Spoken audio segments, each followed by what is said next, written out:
Yevropa Sharq Turkiston birligi Germaniya parlamentida faoliyat olib bordi.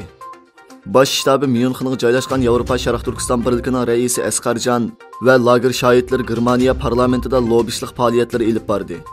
Asqarjon Berlinga yo'lga chiqishdan burun Germaniya taratqullarining ziyoratini qabul qilganda, biz federatsiya parlamentida vakillar bilan suhbat olib boramiz.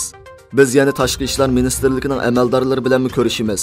Biz umrning bir qismini bu jazo lagerlarida o'tkazgan Umar Bekali apandi, Qalbinur Sidiq va Gulbahor Hayotvoji xonimlar bilan faoliyat olib boramiz. Biz Yevropa ittifoqidagi kuchlik va oldingi qatordagi davlat bo'lgan Germaniyaning Xitoy davlatining irqiy qirg'inchilik qilganligini e'tirof qilishini umid qilamiz dedi. Xitoy Sharq Turkistonda pash qilish to'g'risini yo'l qo'ydi. Sharq Turkistondagi Xitoy jamoat xavfsizlik organlari Sharq Turkiston xalqini texnik qattiq nazorat qilish va bostirishni kuchaytirishdek razil maqsadga yetish uchun yangidan jamoat xavfsizligini nazorat qilish pash qilish to'g'risini rasmiy yo'l qo'ygan.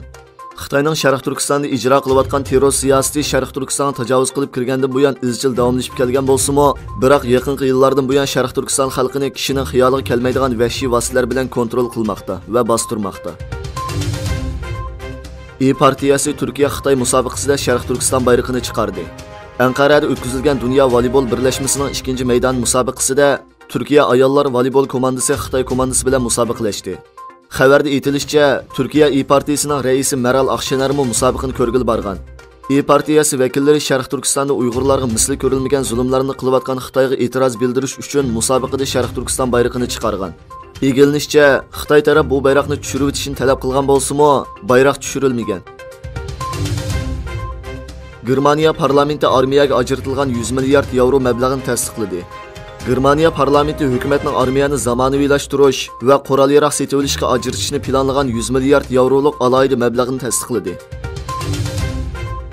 Stoltenberg Erdo'g'an bilan ko'rishganlik to'g'risida bayonot e'lon qildi.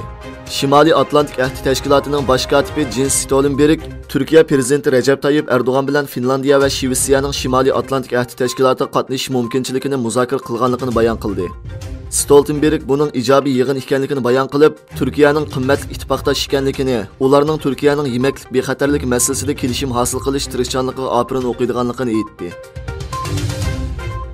O'zbekiston bilan Tojikiston mangulik do'stlik va ittifoqlik kelishim imzoladi. Tojikiston prezidenti Emomali Rahmon O'zbekistonda olib borgan rasmiy ziyoratida prezident Shavkat Mirziyoyev va hamrohlari bilan ko'rishdi. Uchrashishdan keyin O'zbekiston bilan Tojikiston o'rtasida sanoat, madaniyat va san'at, muhit asrash va suv-boyligidan o'rtaq foydalanish, ipak ishlab chiqarish hamkorlik qatorliq mazmunlarni o'z ichiga olgan bir yurish kelishim va eslatma imzoladi.